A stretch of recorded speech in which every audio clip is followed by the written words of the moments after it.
Oh, has it started? Oh, okay. There you go. So, hey guys, Narendra Comic. Don't know if this is going to be successful or not, but I didn't really want to make a edited review of Avengers Endgame. I just wanted to sort of create a live stream for it. That way, I could say everything I wanted without uh, without leaving anything out, really. So I hope not to swear in this at all because that would be really not good. I don't really monetize my videos. I don't, but it would probably be the age restriction. That's no bueno, no bueno. So to start off with, I would just like to say that I liked the film. I enjoyed Avengers Endgame, but it was a bit the wrong way. I thought it was great. It was fantastic. It was wonderful, but I think I preferred Avengers Infinity War to this.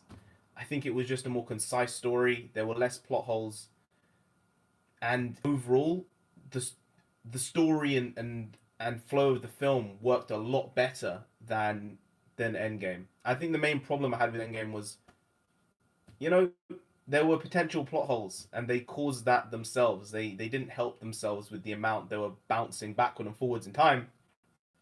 And when you do stuff like that, you you only cause problems long term, and you can't have a time travel film without there being some type of continuity problem. And I do think they didn't exactly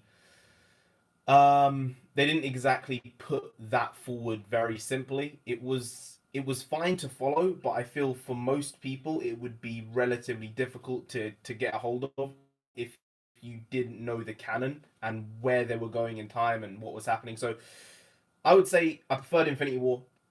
The reason why I preferred Infinity War is because Infinity War felt like the Two Towers to me in the Lord of the Rings trilogy, which is my favorite Lord of the Rings film.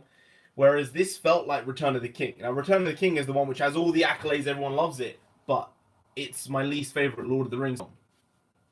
Sort of, again, probably people would disagree with me, but I think it's that type of reason why I didn't really grasp to this film as much as Infinity War or to the original Avengers. I still thought it was good, but there were several problems I had with it. To start off with, I just got a couple of notes here so I don't forget things or don't do other things. Number one major problem, Thor. Man, I don't. Russo's, you did so well with Thor in Infinity War. Here, it just felt like you just shot him in the foot and then in the face and then gave him a stomach. So this is spoilers. Also, shit, should have said that. I guess I didn't spoil anything until then. Right, spoilers, big spoilers. Shit. Uh, oh my god, big spoilers. Thor, man, and he'd become a leader. And that was all led through the way he was in the first Thor, the way he was in second Thor, and what he became in Thor Ragnarok, which was, essentially the king of Asgard. In this film, they basically take him all the way back to being Thor 1 Thor, but worse. And at the end of the film, he's still the same. So it's almost like he's gone back to the start and needs to be developed all over again, which hey, it's clever. You can just create the character all over again from the fresh start. But I feel he was such an integral part of the universe, and you just sort of choked him out, and it just doesn't fit. It doesn't fit well. Also, other things. A small one. Captain Marvel. Yeah, you know how much I love her. She has a boycott because of course she does. But the Russos, they made her bearable, almost. She was much better in this than she was in her own film. Just the way she acted, the way she was with the way she was delivering lines, and the way she was obviously directed was much better here than it was in her own film. And they used her as little as possible. Literally, I don't think they could have used her much less than they did in this film. I wish they had used her less. She was relatively useless, to be honest. Honest, because as long as they changed the first part of the film, the first 5 minutes, say, where Tony's in space and she's the one who saves him. I thought that was going to happen. I just didn't want it to happen. If they just changed that to it being Nebula and him figuring a way back, or if it was like Yondu's pirates who came and saved them, she would have no use in the film because she didn't push the story forward at all in any other way other than that. So I think it shows how shoehorned she was into this film and the way they wrote it and the way they structured it, just from the fact that she she had such a small role in the film, and it was almost inconsequential, almost. But they gave her some important things, especially that first 5-10 minutes of the film. Now, just going off the first 5-10 minutes, it did start how I thought it was going to start. I thought it would start with Clint losing his family, and they all dusted away. So, brownie points for me. Uh, yeah, I honestly just thought that would be a good way to start the film. But after that point, for the rest of the first like 35 minutes, I had no idea what was going on. I was surprised that they killed Thanos that early in the film. Like, it was mad. I didn't expect it. I didn't expect them to actually kill him so quickly. But then the whole story is that they essentially go backwards in times to get the stone, which was what was expected. But Thanos from the past understands what they're doing and tries to stop them, and that's where the whole climactic battle scene takes place. Is actually a past Thanos coming to the future to fight the present day Avengers. I think I did that right. Could be wrong though. So yeah, I mean it was slightly convoluted, but I think it made sense overall. But there were a couple of sticky points there. Um, Clint losing his family, like I said. The film, yeah, it was a lot darker. It was a lot darker than other MCU films. Just with Thor cutting off Thanos' head like that. I mean, I think they may have reshot that scene so that they got the line in about him going for the head, because it was such a huge thing for the last year, saying, "Oh, he should have gone for the head. He should have gone for the head." And then in the actual film, he has this whole shtick about saying, "I went for the head. I got the head this time." Basically, who took his head off is basically the whole thing.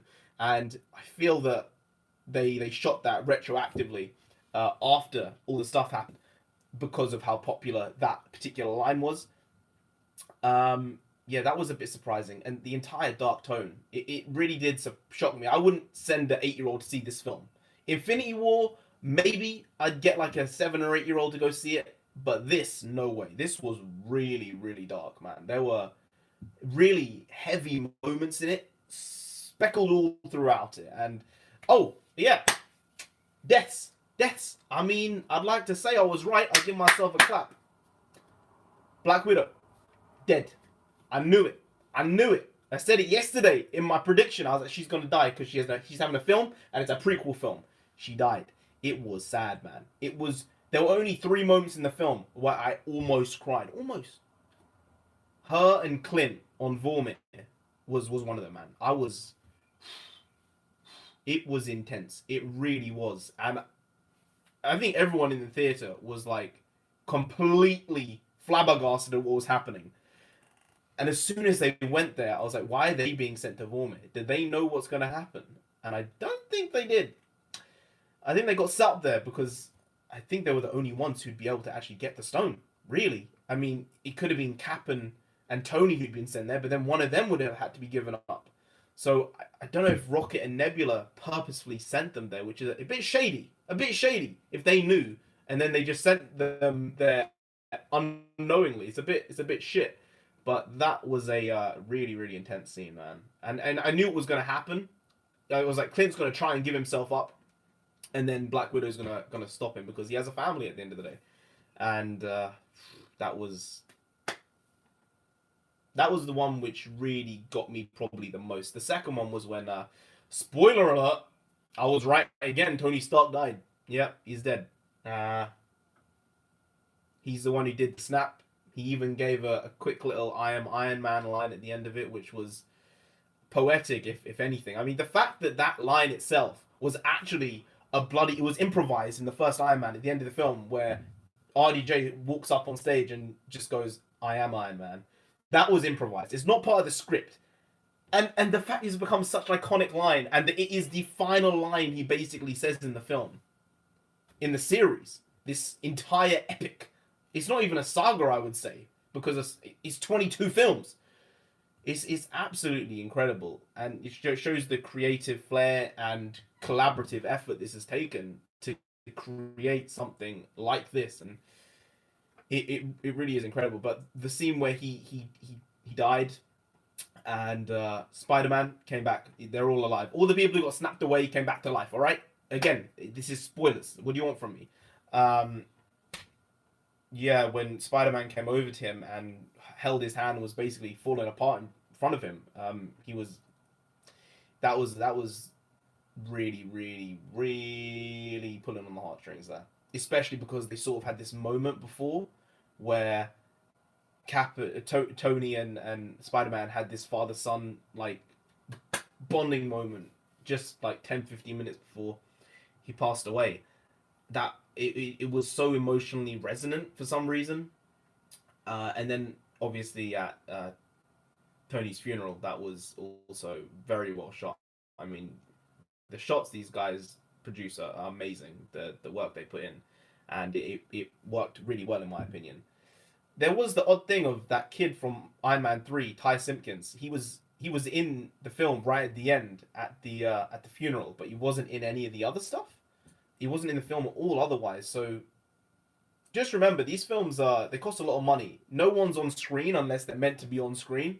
So the fact they brought him back for this particular scene is, I think it talks to what they might do in the future, and I think there's a chance, even if it might be small, that he might become Iron Man further down the line potentially, and Pepper might sort of train him in a way because she obviously became rescue, something we were all expecting at some point or another.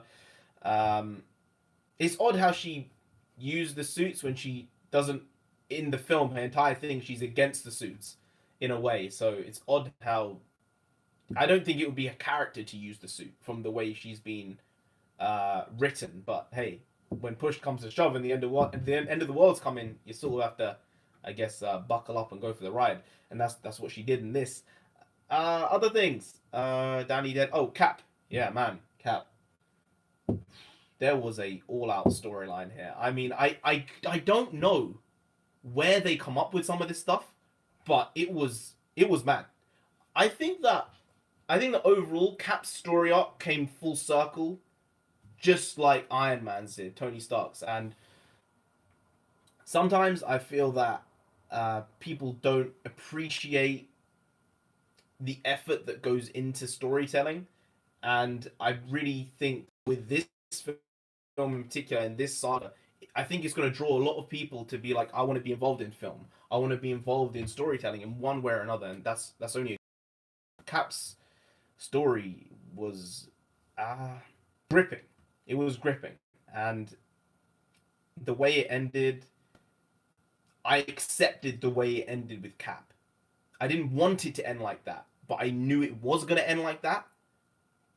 And with him giving the shield to Falcon at the end of the day, I mean, I accept it and I'm happy with it.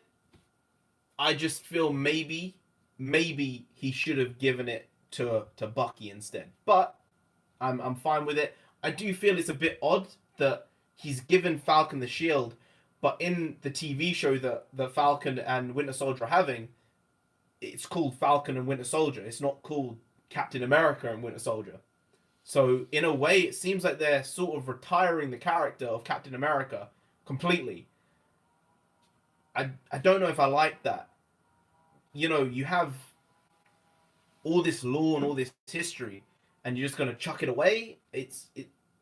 I don't really I don't really feel that. Also, Loki is alive.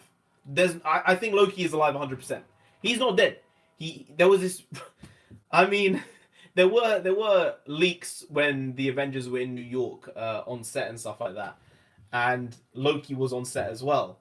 Damn, he's alive 100%. Maybe he's what will bring Thor back to being normal again, because I think he's not dead in the timeline that they're on. So maybe he will get Thor back to normality and not being such a bumbling idiot, because I feel that they've retired all these original characters essentially. Like Captain America is an old man. He's basically dead. Tony is dead. Scarlett Johansson's Black Widow is dead. Jeremy Renner is getting a TV show, so he's not going to be in any of the films anytime soon. I really don't think so. And Falcon and Winter Soldier getting TV shows, so they're not going to be in anything unless it's a team up. Scarlet Witch and Vision, again, they're getting a TV show even though Vision's still dead, so I don't know what's going to happen there. They didn't really rectify that in this. Maybe they forgot. I don't know. But they're getting a TV show as well, so I guess there's nothing going forward in the films for them either.